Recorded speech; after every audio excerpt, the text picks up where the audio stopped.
ரொம்ப நாளுக்கு முன்னாடி அவரை எவ்வளவு பேர், எவ்வளவு மீடியாஸ், எவ்வளவு மீம்ஸ் போட்டு கிண்டல் அடிச்சுங்க.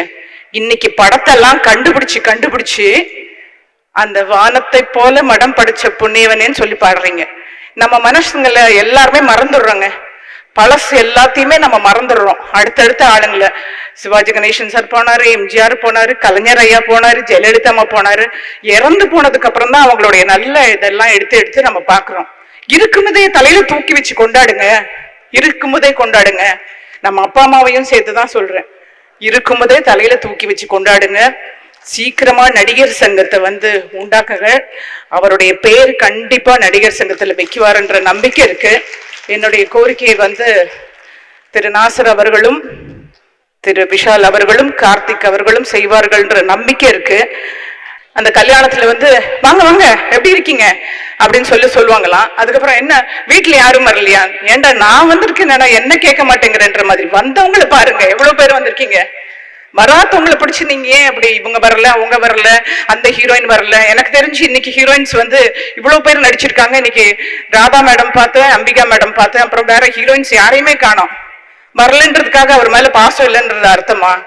யாரையும் குறை சொல்லாமல் நல்லபடியா நம்மளுடைய ஹெல்த்தை பார்த்து நல்ல ஒரு டிசிப்ளினா, ஒரு டிக்னிஃபைடா இருந்துட்டாலே வாழ்க்கை ரொம்ப நல்லா இருக்கும். அவருடைய மனசு ஆசைப்படுறது ரொம்ப நலிந்த கலைஞர்களுக்கு நல்லபடியா எல்லாம் செய்யுங்கன்னு சொல்றதுதான். அதை நானும் உங்க சார்பா கேட்டுக்கிறேன். ரொம்ப பெருமையா இருக்கு. அதாவது எம்ஜிஆர் சார் இருக்கும்போது இருந்திருக்கோம், சிவாஜி கணேசன் சார் இருக்கும்போது இருந்திருக்கோம், ரஜினி சார் இருக்கும்போதும், கமல் சார் இருக்கும்போதும், விஜயகாந்த் சார் இருக்கும்போதும் இருந்திருக்கிறேன். நடிச்சிருக்கோம்.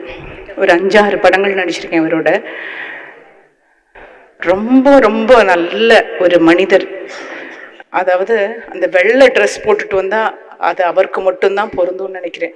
அந்த அளவுக்கு அவருக்கு அது ரொம்ப அப்படியே அந்த வெள்ளை வேஷ்டி வெள்ளை ஷர்ட் அவருக்கு அப்படி இருக்கும்.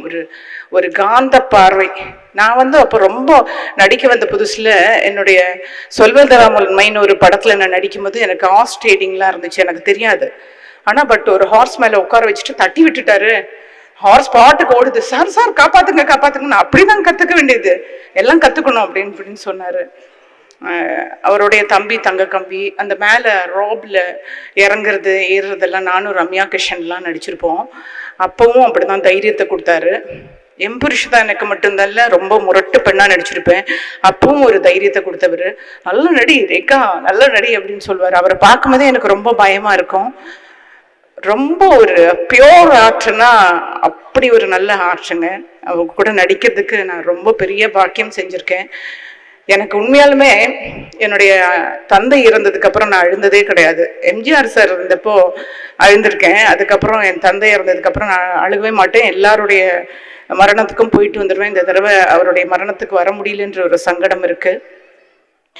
அவங்க 2 பேருடைய அந்த குழந்தைங்களை பார்க்கும்போது நம்மளுடைய மனசு எவ்வளவு வேதனைப்பட்டிருக்கு பாத்தீங்களா?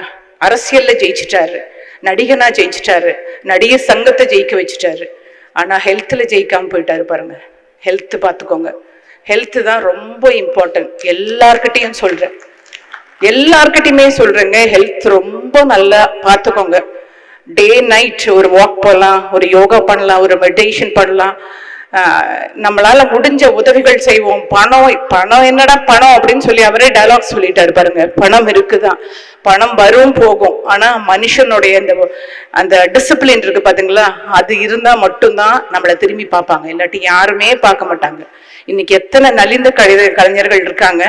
நான் திரும்பவும் இந்த நடிகர் சங்கத்துல, தென்னிந்திய நடிகர் சங்கத்துல நான் கேட்டுக்கிறது என்னன்னா, மலையாளம்ல அம்மான்னு ஒரு சங்கம் இருக்கு. அதுல உங்களுக்கு ஓணமா இருக்கட்டும், இல்ல மாசமா இருக்கட்டும், இல்ல மாசம் ரிட்டையர்ட் பேமெண்டா இருக்கட்டும், எல்லாருடைய ஆப்ரேஷன்ஸ், எல்லாருடைய எல்ஐசி பாலிசி, அவங்களுடைய பணம்லாம் கரெக்டா போய் சேர்ந்துரும். அந்த அளவுக்கு மேனேஜ்மெண்ட் நல்லா இருக்கும். இங்கேயும் சொல்றேன், நமக்கு இருக்கிற இந்த கருத்து வேறுபாடுகள் எல்லாம் மாற்றி வச்சுட்டு நம்மளுடைய நடிகர் சங்கத்தை ஃபர்ஸ்ட் நம்ம அதை கட்டி அந்த பில்டிங்கை ஓபன் பண்ணும்போது தான் அவருடைய ஆத்மா சாந்தி அடையும். இன்னைக்கு நம்மளை விட்டுட்டு போயிட்டாரு. நான் சொல்றேன், இதுவே ரொம்ப நாளுக்கு முன்னாடி அவரை எவ்வளவு பேர், எவ்வளவு மீடியாஸ், எவ்வளவு மீம்ஸ் போட்டு கிண்டல் அடிச்சுங்க. இன்னைக்கு படத்தெல்லாம் கண்டுபிடிச்சு அந்த வானத்தை போல மடம் படிச்ச புண்ணியவனேன்னு சொல்லி பாடுறீங்க. நம்ம மனுஷங்களை எல்லாருமே மறந்துடுறோங்க.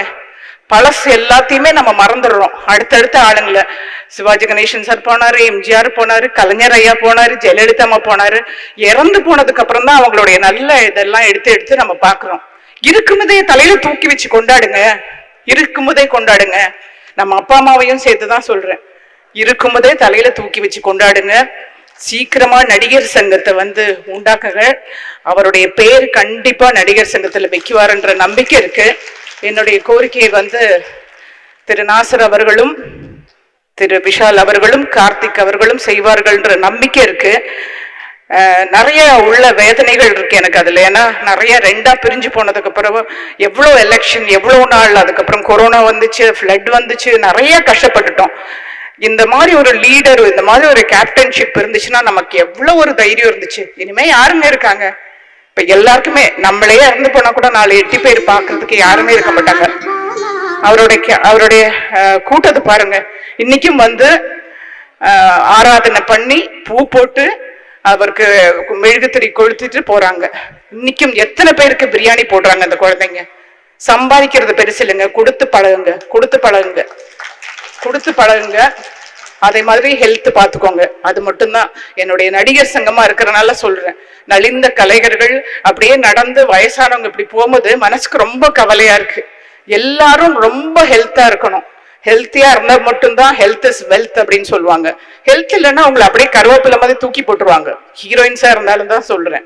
அப்புறம் யாரும் வரலையேன்றத குத்தத்தை சொல்லி காமிச்சுட்டே இருக்கீங்கல்ல, அந்த சொல்ற நேரத்துக்கு ஒரு 5 நிமிஷம் ப்ரே பண்ணலாம்.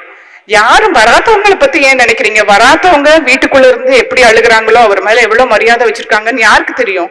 வந்தவங்களை பார்த்து ரதா ரவி அண்ணா ஒரு தடவை சொன்னாரு, நம்ம ஒரு கல்யாணத்துக்கு போனா கூட அந்த கல்யாணத்துல வாங்க வாங்க எப்படி இருக்கீங்க அப்படின்னு சொல்லுவாங்களாம். அதுக்கப்புறம் என்ன வீட்டுல யாரும் வரலையா? ஏண்டா நான் வந்திருக்கேன், என்ன கேட்க மாட்டேங்கிறன்ற மாதிரி. வந்தவங்களை பாருங்க, எவ்வளவு பேர் வந்திருக்கீங்க. வராதவங்களை பிடிச்சு நீங்க ஏன் அப்படி இவங்க வரல, அவங்க வரல, அந்த ஹீரோயின் வரல? எனக்கு தெரிஞ்சு இன்னைக்கு ஹீரோயின்ஸ் இவ்வளவு பேர் நடிச்சிருக்காங்க. இன்னைக்கு ராதா மேடம் பார்த்தேன், அம்பிகா மேடம் பார்த்தேன், அப்புறம் வேற ஹீரோயின்ஸ் யாரையுமே காணோம். வரலன்றதுக்காக அவர் மேல பாசம் இல்லைன்றது அர்த்தமா? யாரையும் குறை சொல்லாமல் நல்லபடியா நம்மளுடைய ஹெல்த்தை பார்த்து நல்ல ஒரு டிசிப்ளினா, ஒரு டிக்னிஃபைடா இருந்துட்டாலே வாழ்க்கை ரொம்ப நல்லா இருக்கும். அவருடைய மனசு ஆசைப்படுறது ரொம்ப நலிந்த கலைஞர்களுக்கு நல்லபடியா எல்லாம் செய்யுங்கன்னு சொல்றதுதான். அதை நானும் உங்க சார்பா கேட்டுக்கிறேன். அவருடைய ஆத்மா சாந்தி அடையணும். Thank you producers, thank you. ப்ரொடியூசர்ஸ்க்கெல்லாம் பிடிச்ச கதாநாயகனா இருந்தாரு. Thank you so much. தேங்க்யூ.